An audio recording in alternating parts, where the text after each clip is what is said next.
নাৰী শক্তিক সন্মান কৰিবলৈ ৰাহুল গান্ধী হুঁচিয়াৰ নাৰী শক্তিক অপমান কৰে ৰাহুল গান্ধী ৰাহুল গান্ধী হুঁশিয়াৰ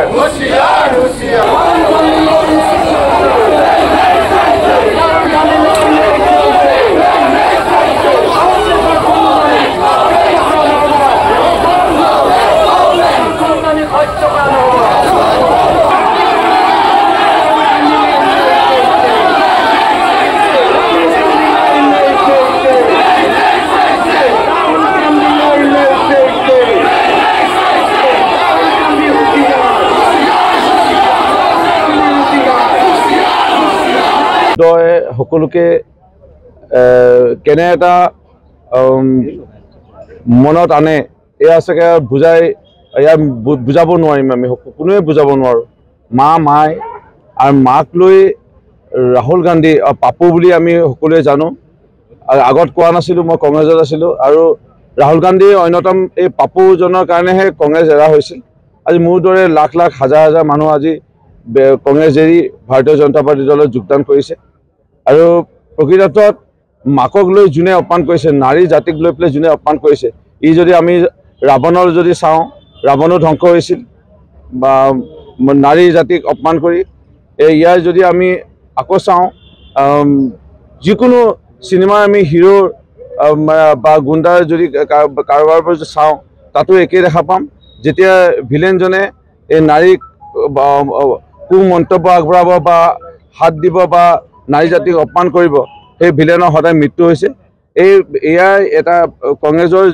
আজি যে মই কৈছিলোঁ আগৰ পৰাই কৈ আহিছিলোঁ দুবন্ত এখন নাও কংগ্ৰেছ নিশেষ হৈ যাব লৈছে এয়া কংগ্ৰেছৰ এটা এই আচল যিটো চৰিত্ৰ এই নেতাসকলৰ মুখেদি ওলাইছে আৰু কংগ্ৰেছ আজি ধ্বংস হৈ যাব লৈছে আজি কংগ্ৰেছৰ বা এই নেতাসকলৰ লৈ পেলাই আমাৰ আজি এই প্ৰতিবাদ আৰু ৰাহুল গান্ধী যিজন পাপু বুলি খ্যাত মানুহে এনেই নকয় সঁচাকৈ পাপু তেওঁ এগৰাকী মৃত মা আৰু এই মাক অপমান কৰা আৰু এনেধৰণৰ তাচ্ছিল্য মন্তব্য আগবঢ়া এয়া চাগে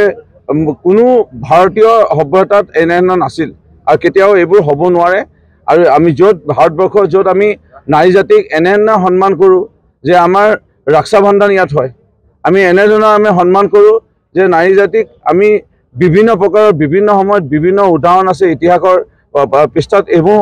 লিপিবদ্ধ হৈ আছে এনে এটা সময়ত ৰাহুল গান্ধী এনে মন্তব্য আমি ধিক্কাৰ দিছোঁ আৰু গৰিহণা দিছোঁ জনপ্ৰতিনিধিয়ে অশালীন মন্তব্য প্ৰদান কৰিলে প্ৰয়াত মাননীয় প্ৰধানমন্ত্ৰী নৰেন্দ্ৰ মোদী ডাঙৰীয়াৰ মৃত মাতৃগৰাকীৰ ওপৰত এইটো সঁচাই খুব নিন্দনীয় আৰু আমি গভীৰ দুখ প্ৰকাশ কৰিছোঁ এই বিষয়ে আমি ইয়াৰ বাবে গভীৰ গৰিহণাও দিছোঁ ধিক্কাৰ জনাইছোঁ ইতিমধ্যে আপোনালোকে দেখিছে যে গুৱাহাটীত সেইদিনাখন আমি খুব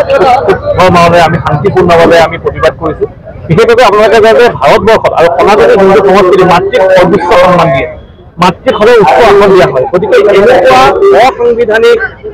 অসাংস্কৃতিক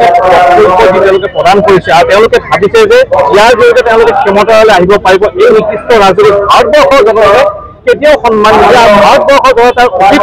ব্যক্তিত্ব দিব আৰু ভাৰতবৰ্ষৰ জনতাই জানে কিদৰে যে আমাৰ সংস্কৃতিক সন্মান নকৰা